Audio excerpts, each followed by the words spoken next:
সবাইকে অনেক অনেক স্বাগত জানিয়ে আমি অপর্ণা আজকের ভিডিওটি শুরু করছি। আজকে জবা গাছ রিপোর্টের একটি ভিডিও দেব, যেটা একজনের অনুরোধের একটি বড় ভিডিও। আর যেহেতু ফেব্রুয়ারি মাস পড়ে গেছে, বাগানীদের কিন্তু প্রচুর কাজ থাকে। কিছু গাছ রিপোর্ট করতে হয়, কিছু গাছে নতুন করে খাবার দিতে হয়, অনেক রকম, আবার কিছু গাছ নতুন করে প্রতিস্থাপনও করতে হয়। সেই সমস্ত কাজ নিয়ে কিন্তু ফেব্রুয়ারি মাসটা খুবই ব্যস্ততার মধ্যে দিয়ে কাটে। আজকে আমি দেখাচ্ছি আমার একটা এটা হচ্ছে অনেক পুরনো একটা গাছ, জবা গাছ, যেটা আমি বছরে একবারই এরকম শিকড় কাটাই ছাটাই করে এই বালতির মধ্যেই থাকে, এর মধ্যেই বসাই। একটা বড় রঙের বালতির মধ্যে বসানো আছে এটা। আর যদি আপনাদের গাছটা দেখে মনে হয় যে শিকড় কাটাই ছাটাই করার দরকার, আমি যেহেতু এটা বড় বালতি, এটা নড়াচড়া করার অসুবিধা, তাই আমি একবারে শীতের গাছ সরিয়ে এই গাছটা সরিয়ে সেখানে শীতের গাছ করেছিলাম। এবার এটা আবার সেখানে দিলে আবার সেখান থেকে টেনে আনায় কষ্ট, সে কারণে আমি একবারে কাটাই ছাটাই করে নিয়েই দেবো। আর আপনাদের যদি মনে হয় কাটাই ছাটাই করবেন না, তাহলে পরে বর্ষার সময়ও করতে পারেন। এবার হচ্ছে আমি মাটিটা ছাড়িয়ে নিলাম। ছাড়িয়ে নেওয়ার পরে শুকনো মাটি নিতে পারলে ভালো হয়, আগের কোনো মাটি শুকনো থাকলে সেটা ভালো হয়, আর নাহলে পুরোনো মাটিটাই আপনারা ব্যবহার করুন। প্রথমে দিলাম আমি এটা হচ্ছে প্রথমে দিয়েছি আমি হাড় গুঁড়ো, তারপরে দিলাম বাদাম খোল। এইবার দেবো আমি এটা হচ্ছে নিম খোল। নিম খোল অবশ্যই দরকার। আর বাদাম খোল, এটা হচ্ছে ঘরোয়া বাদাম খোল, যেটা আমি বাড়িতে তৈরি করি। সেটা বাদামের খোসা আর পচা কিছু বাদাম দিয়ে এটা আমি তৈরি করে রাখি। আর এটা হচ্ছে ইপসাম সল্ট। আর মাটিটা এরকম ওয়েলডেন ঝুরঝুরে করে নেবেন। যদি আপনাদের নতুন মাটি হয়ে থাকে তাহলে বালি মেশাবেন অবশ্যই। আর এটা হচ্ছে শিংকুচি। আর দেবো একটা জিনিস, এটা হচ্ছে জিয়ার দানা। এটা যদি আপনাদের কাছে না থাকে তাহলে আপনারা নাও দিতে পারেন। এটা হচ্ছে খুব আস্তে আস্তে এই খাবারটা মাটিতে মেশে আর আস্তে আস্তে খাবারটা আর কি গাছ সংগ্রহ করে।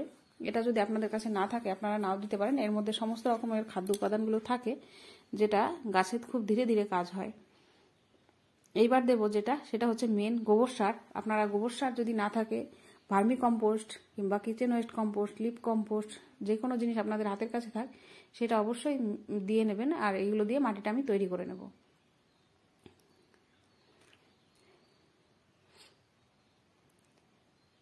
মাটিটা এরকম ওয়েলডেন বানাতে হবে। এবার যার এলাকার মাটি যেরকম, যদি কারোর বেলে দোআঁশ মাটি হয় তাহলে আর মেশাতে হয় না। আর যদি একদম এঁটেল মাটি হয় তার সঙ্গে মেশাতে হয় মাটির সঙ্গে বালি, তাহলে এরকম ঝরঝরে মাটি হয়।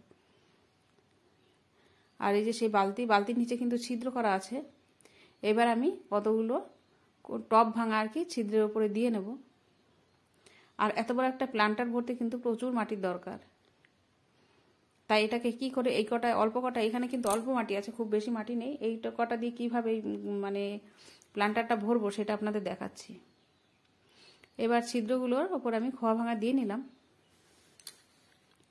দিয়ে দেখুন, এবার হচ্ছে বাগান থেকে যত ধরনের গাছ এবার বেরোচ্ছে, সমস্ত গাছগুলো কিংবা বাগান ঝাড় দেওয়া যে পাতা, তারপরে মাটি, সেইগুলো আমি রেখে দিয়েছি আলাদা করে। এই দেখুন, এইগুলো সমস্ত এর নিচের দিকে দিয়ে দেবো। এবার বড় বড় প্ল্যান্টার যেগুলো, তার মধ্যে কিন্তু এগুলো নিচের দিকে দিয়ে দেওয়া যায়। এগুলো প্রায় অর্ধেকটা শুকনো হয়ে গেছে। খুব বেশি কাঁচা অবস্থায় দিলে কি হয়, এগুলো যখন আপনার পচবে তখন কিন্তু মাটিটাকে গরম করে দেবে।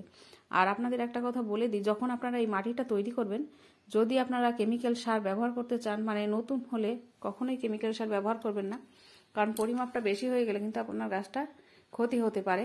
তাই আর যদি খোল ব্যবহার করতে চান, সেটাও বলবো, খোল যদি খুব পুরনো হয় তবেই মাটির সঙ্গে ব্যবহার করবেন, না হলে মাটির সঙ্গে ব্যবহার করবেন না।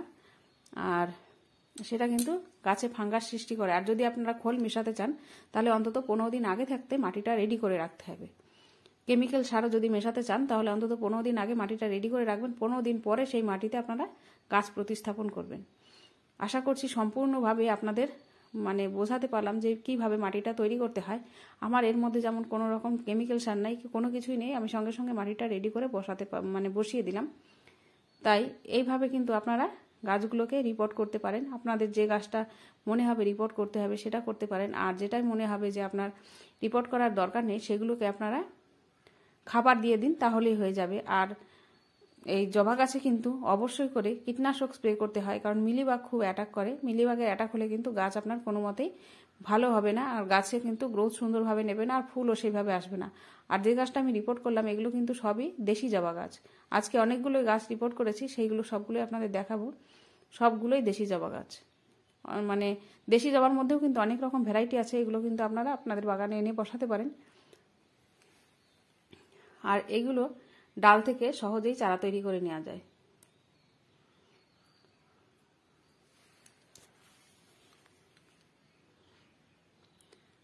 এরপরে ভরপুর মাত্রায় জল দিয়ে প্রথমে কিছুদিন ছায়াতে রাখতে হবে, মানে 4-5 দিন অন্তত ছায়াতে রাখতে হবে। তারপরে আপনারা সারাদিন রোদ্দুর পায় এমন জায়গায় রেখে দিলেই কিন্তু হয়ে যাবে।